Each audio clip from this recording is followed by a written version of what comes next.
Assalamu alaikum, dear students. We're back with another video lesson.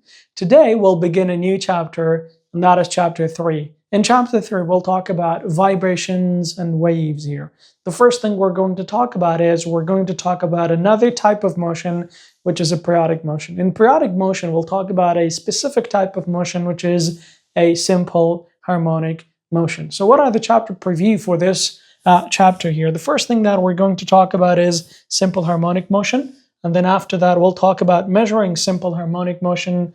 And then after that, we'll talk about properties of waves. And then at the end, we'll talk about wave interactions here. All right, the first thing that we have, it is simple harmonic motion here. So what is simple harmonic motion? Before we talk about or dive into the details of simple harmonic motion, there are two other types of motion that I would like to talk about. So if you remember previously, we've been talking about translational motion. That is when an object is moving in a straight line. That is for a second. We were talking about a circular motion when objects move in a circle. And then after that, we were talking about rotational motion where objects spin or rotate about itself. And then today we'll talk about simple harmonic motion here. But before that, we'll talk about two more types of motion, and these are periodic motion and then oscillation. So let's see what is the difference between periodic motion and oscillation here. The first thing that we have, it is periodic. Periodic, what is periodic? We can say it is the motion of an object that repeats itself or in a regular time interval. Once again, the motion of an object that repeats over a regular time interval. So we can say the keyword for this, it is the motion of an object that repeats. Like what? For example, like we know that Earth orbits, revolves around the sun, yeah? So it keeps happening every year. So this repeating motion here, we can call it periodic motion because it takes the same time always to make one full cycle. Another example for this one here, we can say the Earth is rotation on its axis. That is also periodic motion because it keeps happening or repeats every day in 24 hours. Other examples would be, for example, like a person on a swing. Once a person is on a swing swinging, this back and forth motion of this person here, because it keeps moving back and forth, back and forth. So the motion of the person keeps repeating, and then that is also called periodic motion. It could be a pendulum instead of this person here. And what is a pendulum? You can see that it is a mass attached to a string. This mass keeps moving back and forth. So the motion keeps repeating back and forth. That is also called periodic motion. So these are examples of periodic motion. We have another type of motion, and that is called oscillation. What is oscillation? Oscillation. Oscillation, that would be a repetitive back and forth motion of an object about equilibrium. All right, so we must have the motion of an object that keeps moving back and forth, back and forth. So this is what we call it, a repetitive back and forth movement about equilibrium. So it has to go back and forth like the motion of this pendulum here. It is moving back and forth about this point here.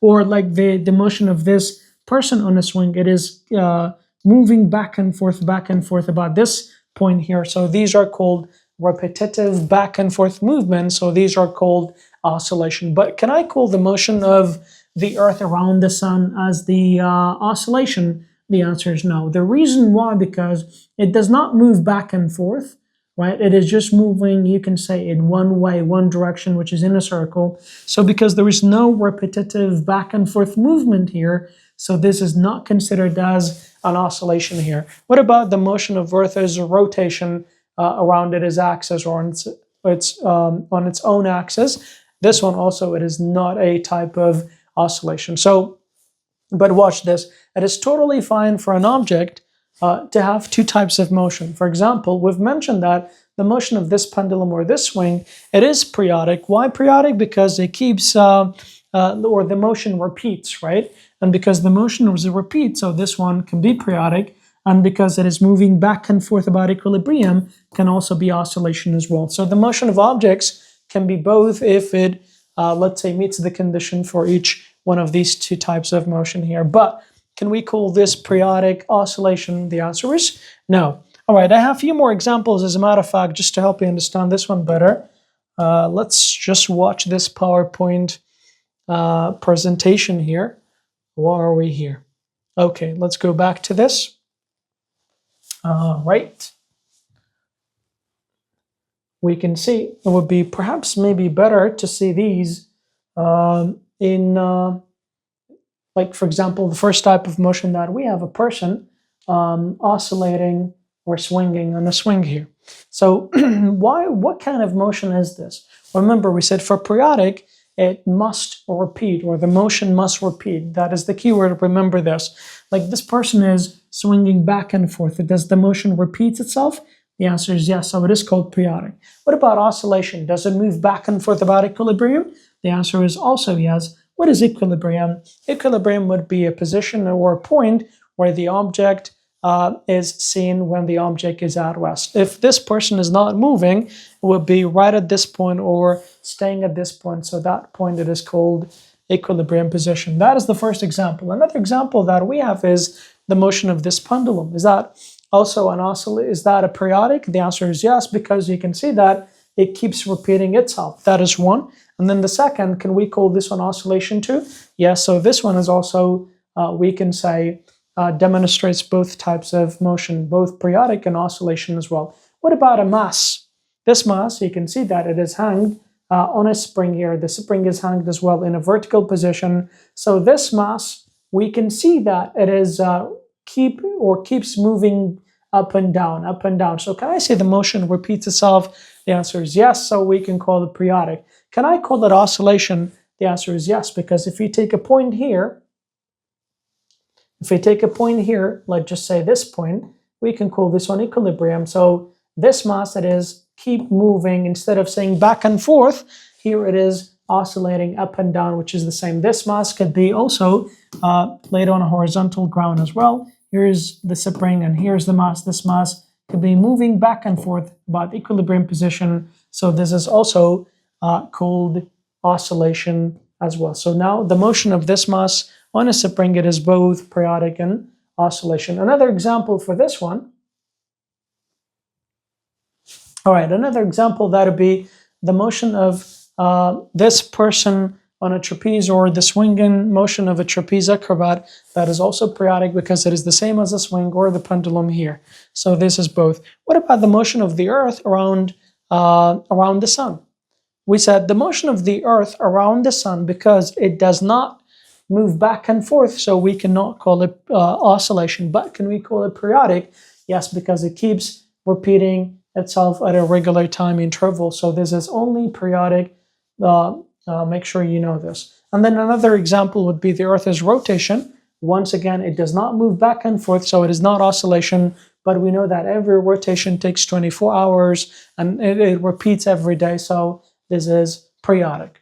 Okay, so these are some examples, or hopefully the difference between periodic and oscillation. So it is totally fine for an object to demonstrate both type of motion here, but you really have to be careful at this point here. Okay, now we have something else. It says,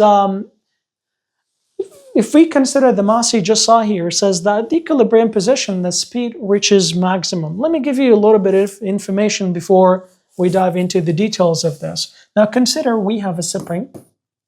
So this spring, it is on a horizontal surface. There is a mass attached to this spring here. So what happens, by the way, when the mass is neither stretched nor compressed, you would find the mass right at this point. So now we can call this point equilibrium position. So equilibrium, that would be the point where you see the mass, it is at rest when there is no force acting on the mass. So that is the equilibrium position. So what happens when you pull the mass in this direction here? Of course, you need a force in order to pull the mass in this direction, but what do you notice, or what do you feel? Let's call this force the force that is used to stretch, all right, stretch the mass here. You see that if you try to pull the mass in this direction, there is a force in a spring that is trying to pull the mass back to its equilibrium position. This force here, it is called elastic force, which is provided by this spring. It is always trying to, let's say, return or push the mass back to equilibrium position here. So, of course, later on we have an equation for this. So it is called Hooke's law. but I believe it is too early at this point here. But if we just push the mass to this point and then let it swing back and forth, so what do you think will happen? Now, of course, you will see something different here. Now, we've mentioned there are three, or perhaps before that, this swinging back and forth movement of this spring, you can call it simple harmonic motion. Harmonic motion. So what is exactly simple harmonic motion? For the motion of an object to be called simple harmonic motion, it must meet three conditions. The first thing, the force must be directly, the force that you apply, of course, if not, you can say the elastic force, let's say, which is provided by the spring here, must be directly proportional to the displacement here. Okay, what do we mean by this? That means the more you try to pull the mass into this direction, so of course this displacement here, like how far this mass would be displaced from the equilibrium, that is called displacement here. Okay, so the more you try to stretch in this direction, the bigger the restoring force becomes. In other words, the more you try to stretch in this direction, the more and more difficult it becomes. Why? Because this elastic force, it is directly proportional with the displacement, and it gets stronger and stronger. You can feel this effect, of course, if you have a rubber band, let's say, or elastic band, if you're trying to stretch, or if you have a hair tie, for example, if you're a girl.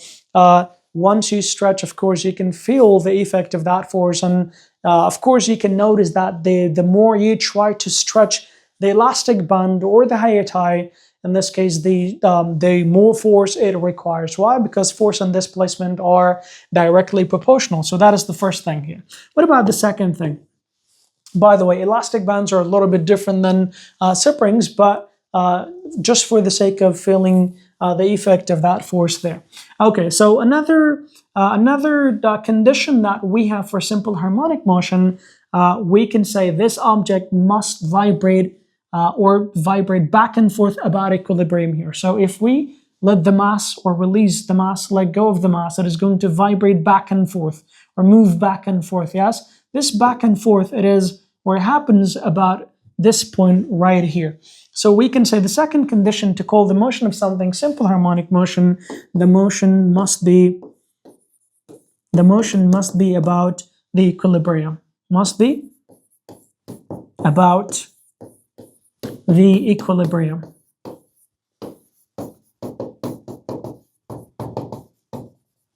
Okay, that is the second condition here. Okay, and you can see that on a mass spring system, by the way. And then there is another condition here. This motion, the third condition, must happen on a straight line here. So the motion must be on a straight line. The motion must be on a straight line. Okay, so if the motion of any object meets these three conditions, then we can call the motion of that object simple harmonic motion here. By the way, we're going to consider two examples of simple, or two examples of simple harmonic motion. One of them, that is going to be a mass spring system here, where a mass attached to a spring, it can oscillate back and forth, whether if it is vibrating back and forth on a horizontal, let's say surface, or it could be vibrating up and down on a vertical, let's say line as well, on a vertical scale here. So there's no difference whether if it is vibrating horizontally or vertically, because if we assume this is the equilibrium position, once you pull the mass down and you let it go, it is going to swing or vibrate up and down here on a straight line there. So these are demonstrations of simple harmonic motion. Another example that we consider, that we study this year, which represents the motion of a simple harmonic motion, that would be the motion of a pendulum here.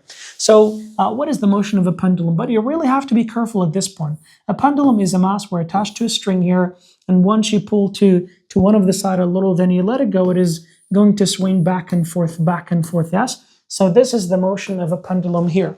But you have to be really careful. If this pendulum, it is moving back and forth that much here, okay, so does it, let's say, it doesn't meet all these conditions. The first condition, you can see that the more or the further the mass from the equilibrium position, of course, the larger the force it requires, so that is fine with the first case. The second case says the motion must be about equilibrium, so it is or keeps moving back and forth about equilibrium, that is also fine. What about the third one here? You really have to be careful when it comes to a pendulum regarding the third point. Why? Because the third point says the motion must be on a straight line. Well, Basha, if it is a pendulum here, if it is moving or swinging at a very large angle here, okay, so would this be motion on a straight line? The answer is no. So let me just perhaps redraw this one nicer. So here's a pendulum set. If you're trying to, or if the pendulum is swinging this much here, this is not a motion in a straight line if the angle is very small. But guess what happens if the angle is very small? Okay, like where exactly would be on a straight line? Can I say if the pendulum is just moving this much back and forth, this much, you can see that at this point, would the motion be on a straight line here? This much, right? Can you see this? Right? If the motion is just moving back and forth this much, this little here, then the motion of a pendulum, it is going to be on a straight line, and then we can call that simple harmonic motion. But in order for this to happen, this angle must be really, we can say small at this point here. So this angle, it has to be something about, or less than actually, let me just start at this point here. In order for a pendulum to have, or to make a, or the motion of a pendulum to become simple harmonic motion, then this angle has to be very small. How small is this? It has to be about, okay, I was wondering why. It has to be about let's say, less than 15 degrees actually. So why is this one? Yeah, let the outside it. All right, here. So this is how small the angle should be. And how small is this angle? I hope I said it correctly because I was distracted a little. So this angle that this pendulum it is making, in order to be called simple harmonic motion, it has to be less than 15. It cannot even be equal to, no. It is a must for this angle to be less than 15 degrees so that we can call the motion of this pendulum simple harmonic motion. But of course, we're gonna study the detail of this later, but for now, just remember this. Okay, so now let's summarize what we have said so far. We said we have simple harmonic motion, which is, by the way, all simple harmonic motion, let me not forget, it is a type of periodic motion. Why? Because you can see that this motion keeps repeating here, whether if it is vertical or horizontal, even if it is the motion of a pendulum. So every simple harmonic motion is a periodic motion. But can we say every periodic motion is simple harmonic? No, because you remember the motion of the sun around the, the motion of the earth around the sun, it is a periodic, but it cannot be simple harmonic motion because it does not meet all the three conditions here. So remember this. We've learned about periodic motion. We said it is the motion of an object that repeats itself at a regular time interval. Then after that, we talked about oscillation. We said it is a repetitive back and forth movement of an object, and it has to be about equilibrium too. And then after that, we talked about a few examples as well. And then we talked about simple harmonic motion. We said for the motion of an object to be called simple harmonic motion, there are three conditions must be met. The first, the force must be directly proportional to the displacement. That is first. Second, the motion must be about equilibrium. So if this is equilibrium, this motion has to be about equilibrium. The third point was this motion has to be on a straight line. If it is a curve, it doesn't work. It has to be a straight line. And then for springs, you can see that these are always in a straight line. Okay, but for a pendulum, you have to be careful. In order for the motion of a pendulum to be in a straight line, this angle that this pendulum is swinging with, it has to be less than 15. Then we can call this motion simple harmonic motion. Now, there is more into this, of course. Now, the next thing that we have, going back to the title that we just said, we can say at equilibrium, the speed of a mass spring system reaches maximum. What exactly do we mean by this? Watch this. Okay, now going back to this one. First of all, let's just change this one.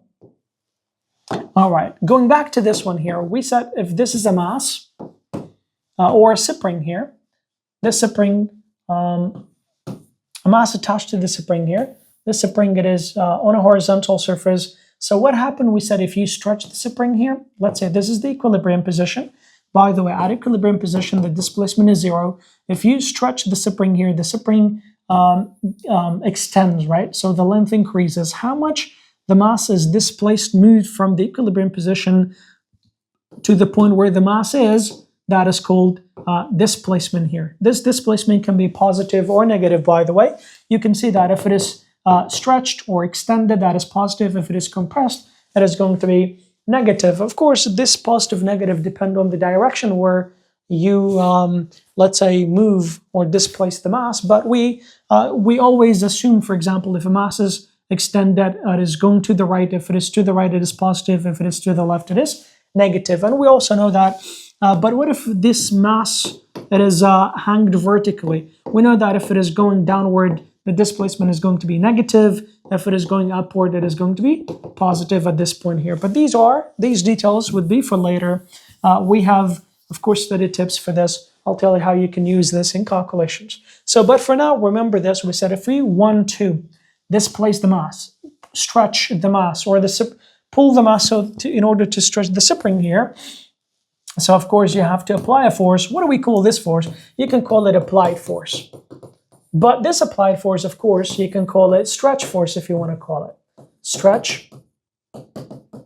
Or if you compress the spring here, you can call it compress or compressed, Masha. So stretch force or compressed force, compressed.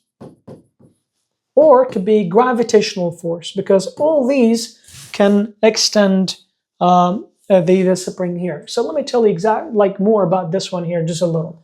Once you use a force to stretch, that is this force that you're applying to extend the spring here, so you can call this force stretch here. What about a compressed force here? Let's say here's a force. This time, instead of you stretch, you just compress the spring here, so the spring will get closer to one another. So this will be the displacement, assuming that this is the equilibrium. Okay, and this is the equilibrium, so this will be stretched, this will be compressed. What about the third one here? I have gravitational. If you hang a spring here, so this gravitational force tries to stretch the mass downward here. So this is going to be Fg at this point here. All right, so these are, we can say, naming the forces, by the way. It doesn't matter what name you use, right, as long as you know how it works at this point here. Okay, but once you're trying to, watch this one here, once you're trying to push, let's just say if you're here, once you're trying to pull the mass in this direction, we said there is a force. This force tries to pull the mass, all right, back to the equilibrium here. This force, it is called elastic force in here. Sometimes we call it spring elastic force here. So let's just call it elastic force. Or you can call it elastic spring force, doesn't matter. Okay, so but I need you to know one thing here. This elastic force, it is always equal in magnitude, actually, and opposite in the opposite to the direction where you displace the mass. And that is where we where Hooke's law comes in. Okay, so what does Hooke's law come in? Okay, so this, for example, actually, let's just talk about Hooke's law first. Okay, so what is Hooke's law about? Hooke's law, who is a scientist, stated that the restoring force is directly proportional to the displacement, but in the opposite direction here. So as an equation, this is what he stated. The restoring force, you can call it F elastic. He said it is equal to what? It is equal to negative Kx in here. So we know that this force is called the restoring force. Restoring force. That is the force we're always trying to, let's say, bring the mass back to the equilibrium. So if this is the equilibrium, if you pull the mass in this direction here, you can call this one F applied, the one that you apply on the mass to displace it. The restoring force that is always trying to bring the mass back to the equilibrium. But this restoring force that is directly proportional to what? To the displacement. That means the bigger the displacement here, the bigger the restoring force. These are directly proportional, but in opposite direction, don't forget. So if the mass is displaced to the right, then the restoring force will be in the opposite direction. You can, of course, add a negative here if you want to. If not, that would be totally fine here. Okay, that is the first thing here. And then, what about, by the way, this elastic force that is measured in Newton? That is obvious. And then the next thing that we have, it is the spring constant here. What does this case stands for? It is called spring constant. The spring constant, it is a scalar quantity, by the way. It measures how, or the stiffness of a spring. In other words, how hard it is, or how hard or easy it is to stretch or compress a spring here. The stronger the spring, the more force it needs to compress or to stretch that spring. So the value for this K determines that. So a bigger value for K, a bigger magnitude for K, that means the stiffer the spring here. So for example, think about the, let's say the springs of a car, or we call them car suspension, right? So the springs are very hard, so you cannot just, let's say, stretch or compress easily here. But springs in a, let's say, in a mechanical pen or a pen, in that case, of course, it is very easy. You can stretch or compress. So how, the bigger the value for K, that means the stiffer the spring, the more difficult it is to stretch or compress a spring. What is the unit for K? It has been in a WYSIWYG one, so don't forget. In order to find the unit, don't memorize the unit. Just make K the subject here. That is going to be F elastic over the, we can see that over the displacement here, right? You can ignore the negative when it comes to units here. So that is going to be Newton, and then the unit for displacement is meter. So this is the unit for, what? The unit for spring constant. What about this displacement x in here? This x is the displacement here. How much the mass is displaced, that is measured in meter here. This displacement could be a vector, like we said. If it is to the right, it is positive, to the left, negative. If it is downward, negative. If it is upward, it is positive here. But, you know, like up to this point, they've never asked for, let's say, the direction of the displacement at this point. But of course, I believe it would be good to know, just in case, Yani. And there is one more thing. Sometimes, if the question tells you what is the extension, by the way, extension, or the word extension in physics, it just means the magnitude of the displacement. So we really don't care which way the spring is stretched or compressed. We just want the magnitude, the value for the displacement here, not the direction. Just the value for x without saying positive or negative. So this is called Hooke's law. Okay, once again, it is the restoring force that is directly proportional to the displacement, but in opposite direction. So this negative sign in the equation is not for the K, by the way, because K is a constant. It cannot be zero, it cannot be negative. It is for this displacement, or you can say that the direction of the elastic force on this displacement will always be in opposite direction. So there's a difference between saying these two are in opposite direction or saying inverse. These are not inverse, don't forget. These are directly proportional. So if you increase the displacement, the elastic force increase and vice versa. But it just, if the displacement to the right, then the elastic force, the restoring force will be to the left. That is what this negative stands for. These are not, it does not mean inverse or anything like that. Okay, so this is clearly Hooke's law. Now we can talk about the spring one more time. I think it is time to talk about, we said earlier that for springs or mass spring system, we can say the velocity is zero at maximum displacement, and it is maximum at equilibrium position. What exactly is this about? So we can have three cases, by the way. Let's start with drawing a spring maybe first. So let's say we have a spring or mass spring system. We said here's the mass. If it is neither stretched nor compressed, you can call this one equilibrium, where displacement is zero. Correct? Now, what happens if you stretch or displace the mass at this point here? So let's erase the mass here. If that is the case, maybe we could just, no, actually. All right, what happens if you pull the mass in this direction? Clearly that stretches the spring, right? So this is the spring, it is going to extend, yes? So how far or how much it is extended from the equilibrium position here, we call them displacement here. And this displacement, because it is to the right, it is positive here. So now what happens when the mass is at this point? That is one point, we can call it point A. And then after we let the mass go, and then the mass, of course, it is going to, that's point A. After you let the mass go, it is going to start to swing here. Of course, at some point, it is passing through point B. And then after you let it go, this mass, it is going to compress the spring here. Let's say this is where the mass will be. After the mass is going to this side, it is going to compress the spring. So there is a force that is, or this mass It is forcing the spring to coil up, so you can call this one compression. Again, we have maximum displacement, or you can see that the mass is far from the equilibrium position here. That is a displacement, but the displacement to the left, it is going to be negative here. So I need you to remember, you can call this one point C here. So we're going to study some factors or what happened at each one of these locations. So what do I mean by this? The first thing that we're going to talk about is we're going to talk about the displacement here. That is first, and then after that we'll talk about force, and then the rest of it here.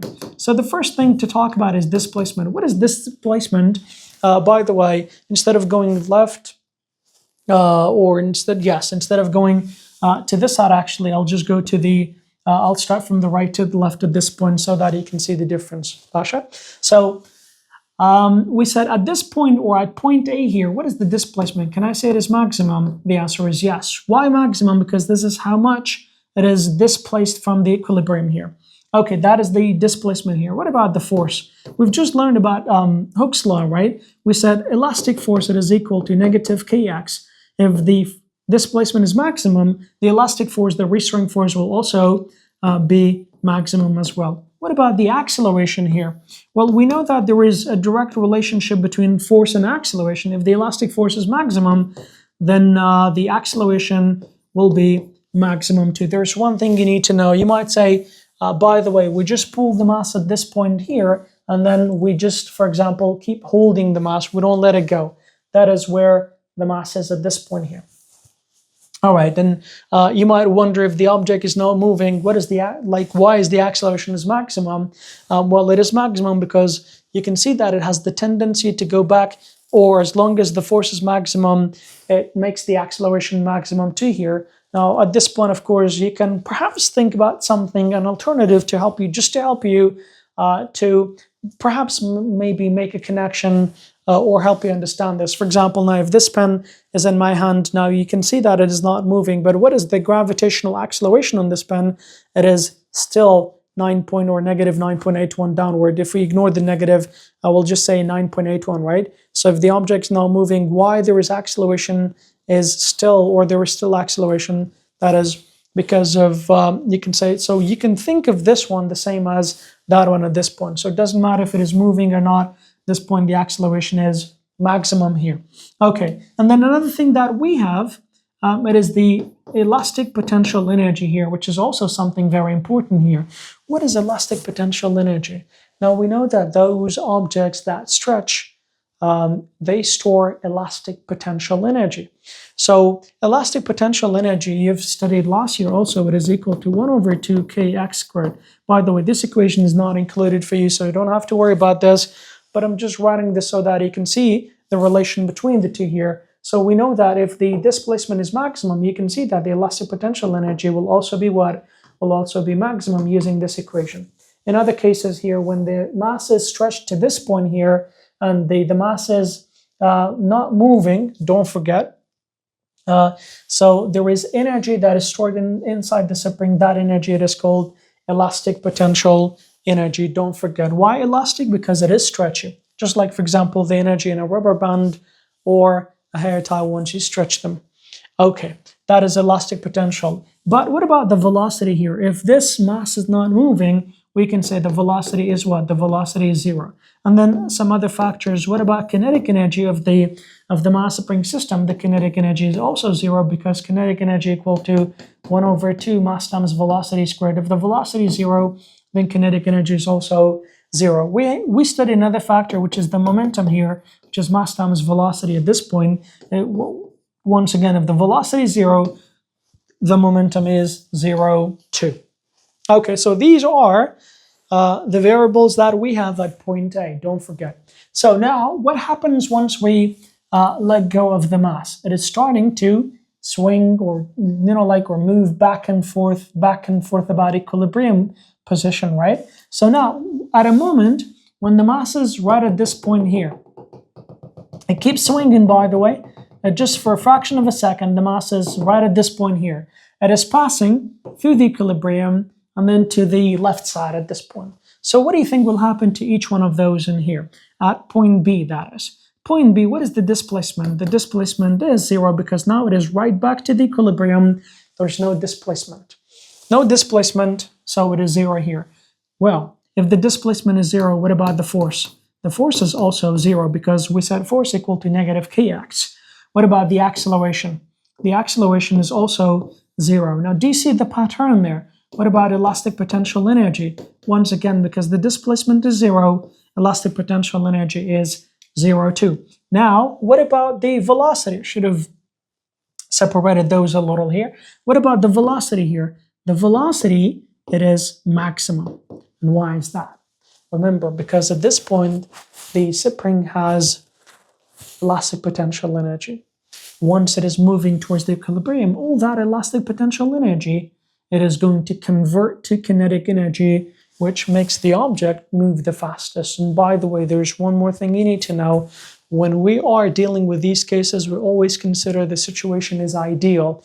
That means there is no friction, there is no air resistance. So whatever the energy that I have here, it is going to be the same at equilibrium. So these are ideal cases, even though in laboratory we can say, or in labs, we don't have ideal cases. There will always be some friction, which makes the energy to be less and less here. But at this point, if we just assume no energy is lost, so all that elastic converts to kinetic, which makes the object to move the fastest at equilibrium.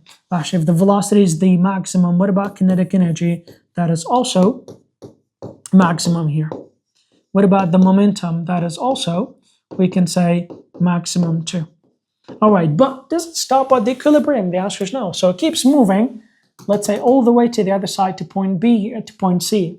So what exactly happens to point C? This mass keeps pushing on the spring more and more and more until it does no longer push on the spring anymore. So that is a point where it stops for a fraction of a second. Then after that, it will change direction and then go back towards the equilibrium because of the elastic force.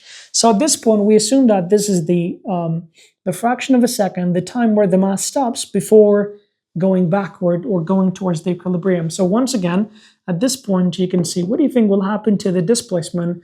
It is at maximum displacement from equilibrium, even though it is in the opposite direction. So we'll say displacement is maximum. What do you think will happen to the elastic force? That also becomes maximum. What about the acceleration? That is also maximum because these are directly proportional. What about the elastic potential energy? That is also maximum. So I believe you can see the pattern now. Those that were 0 now, they become maximum. What about those that were maximum? Now they're going to become what? Going to become 0. So at point C, it is exactly the same as point A, don't forget. And these are been in Wazari so many times. How? They will tell you, when the mass is at maximum displacement, which one of these is maximum?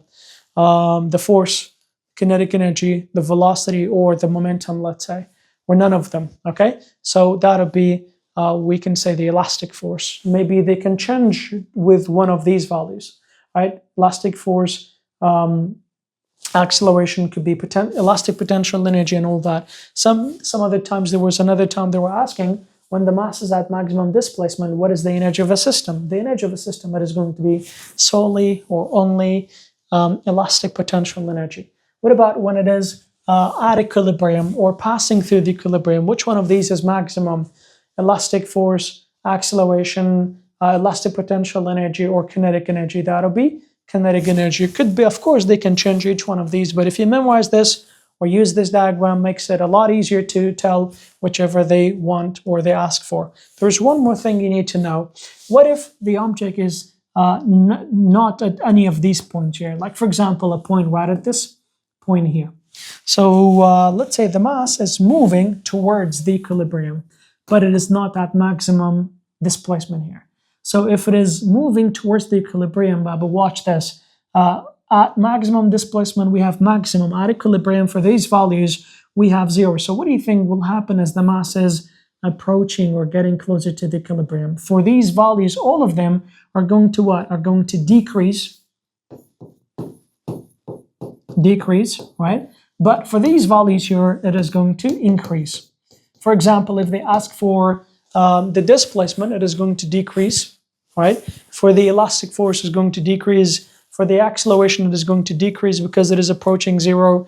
For the elastic potential energy, also decrease. But what happens to the for example, velocity, when the mass it is moving towards the equilibrium, then we'll say the velocity is increasing, right? But it is not reaching, or it is not maximum yet. It is about or going to become maximum. That is also, they can ask for this as well. Now, maybe next time, by the way, that has also been in Uzari. Maybe next time they'll ask this. They'll say, what happens to these variables once the mass is, let's say, moving away from equilibrium? If it is moving away from equilibrium, that is 0 to maximum, right? So we can see these variables are going to increase, but these variables are going to decrease. So you really have to be careful what they're asking and for which location or at which location the mass is, or it is heading or moving towards. So once you know this, I'm sure you will have no problem. So now if you go back to the title, you can say, what happens to the speed of the mass spring system once it is at equilibrium? You can see that the speed is going to be maximum here. So they can ask for anything else.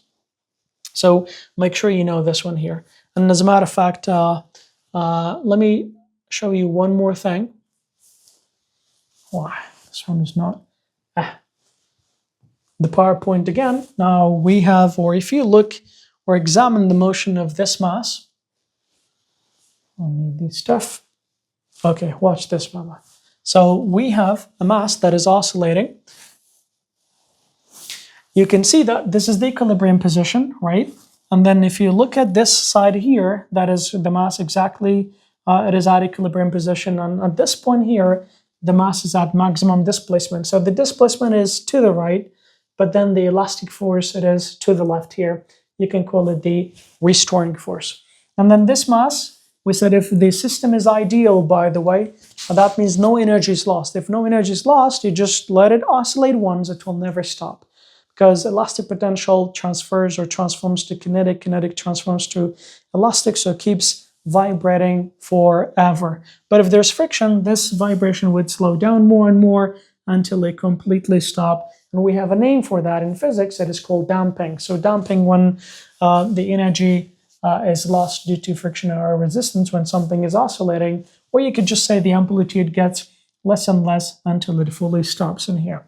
So this is what happens. That is maximum displacement. That is 0 displacement equilibrium, maximum displacement, but in the opposite direction there. And this is what happens. So these are each one of these cases that we have just mentioned here. So this mass can also be, of course, moving or vibrating on a vertical, or can have a vertical motion too. Instead of just being horizontal, it could be oscillating vertically. That is also totally fine here. All right, now let's go back to this. Remember the title, at equilibrium position, the speed reaches maximum. So these are what we have. That is the displacement positive to the side. This is elastic force, you can say. This point displacement is 0, that is equilibrium. And then the elastic force is also 0. Don't forget this side here. For example, if we compress the spring that is to the left, displacement is negative, elastic force will be positive at this point here. And make sure that you go through these points. These are also something very, very important, which we have, where I have just explained them here. There's one thing you need to know here. At this point, perhaps let me scroll down a little. So this point, these are the points that we talked about. This is the same as point A we've mentioned, and this is the same as point B I've mentioned, and point C here, because it is exactly the same as point A, so we don't have to write that again. And this is moving from maximum displacement towards the equilibrium, that'll be this, and this is moving from equilibrium or away from equilibrium towards maximum displacement. So these are the points that we were mentioning in between these points there. Okay, now, of course, we're going to talk about Hooke's law one more time, and then we'll talk about the definition of simple harmonic motion, because so far we've just talked about the conditions for simple harmonic motion, but we did not talk about the definition yet. So we said Robert Hooke in 1678, the date is not important, he showed the relation that, or showed that the restoring force is directly proportional to the displacement, and of course of the mass. This relation is known as Hooke's law, we can say. All right, now we have the official definition of simple harmonic motion. What is simple harmonic motion? You can see that it is very close to what Hooke said, okay? So we can say it is a vibration, it is a motion about equilibrium position in which the restoring force is directly proportional to the equilibrium position. Don't forget, okay? It is directly proportional to the displacement from the equilibrium. And we also said that based on Hooke's law, this elastic force and the displacement will always be in, they are directly proportional, but in opposite direction here. Okay, and then using Hooke's law, we said that F elastic, it is equal to negative kx. F elastic, it is measured in Newton, by the way. Spring constant K, it is measured in Newton per meter. And then this is the displacement, which is measured in meter. This elastic force can be, it is a vector quantity, can be both positive or negative. This also can be both positive or negative, that is displacement, but the spring constant cannot be negative or zero because it is a constant. And these study tips talk about exactly what we just talked about here. We said the negative sign signifies that the elastic force and the displacement will always be in opposite direction. Second, we said the direction of, there is also one more thing. The direction, if you remember the table, the direction, or perhaps let me just draw that here. When we have a mass, and when this mass is, let's say, stretched. So here's a mass, here's equilibrium position. This mass is stretched in here. If you want to stretch this mass, obviously you'll have to apply a force in this direction. Okay, but the elastic force, it is always trying to bring the mass back to the equilibrium here. Well, Bash, if elastic force is in this direction, what do you think the acceleration is? That is also in the same direction. So we can say both elastic force and acceleration are always directed towards the equilibrium. What if the spring is compressed? In that case, of course, they will apply a force in the opposite direction here. So if you want to compress, you'll have to apply a force in this case, in this direction, that is this force. But elastic force and acceleration will try to, once again, push the mass back to the equilibrium here. So elastic force and acceleration are always trying to push the mass or bring the mass back to the equilibrium. In other words, they're always, their direction is always towards the equilibrium, no matter which side the mass is located at.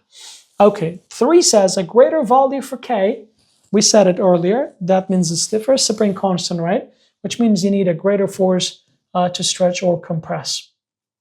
Point number 4, also we've mentioned, we said in an ideal situation or case, the spring would oscillate forever indefinitely because there will be no energy lost. But we know that this does not happen in physical world because there is always friction and air resistance where they tend to slow the motion of the mass spring system down.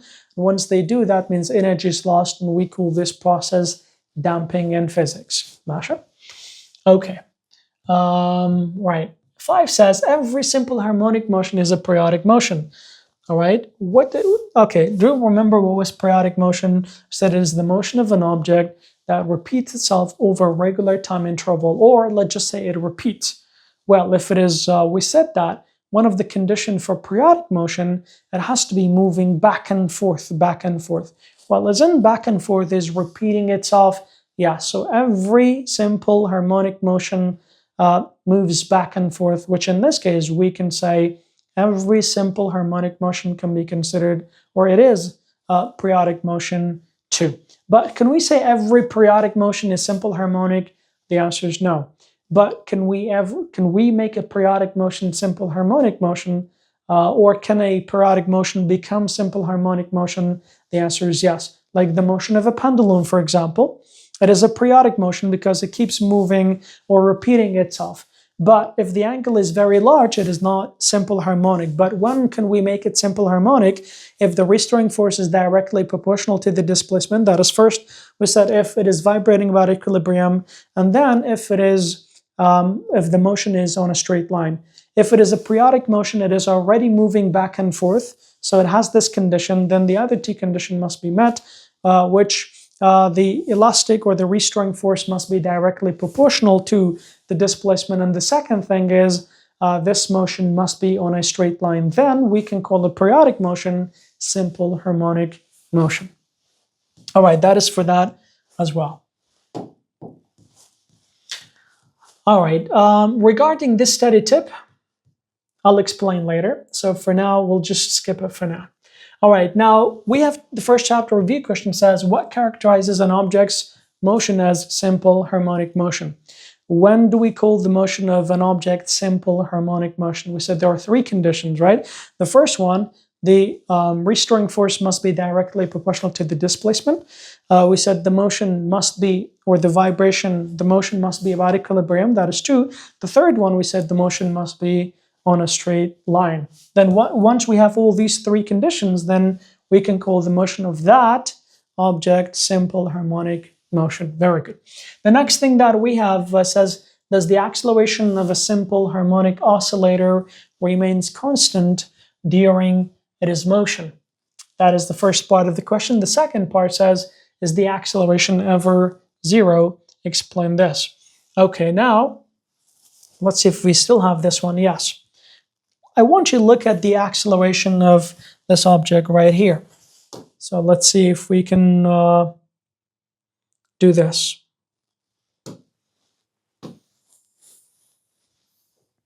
I think I'll have to move this one. Yes. Just move this one down a little. And make it smaller too.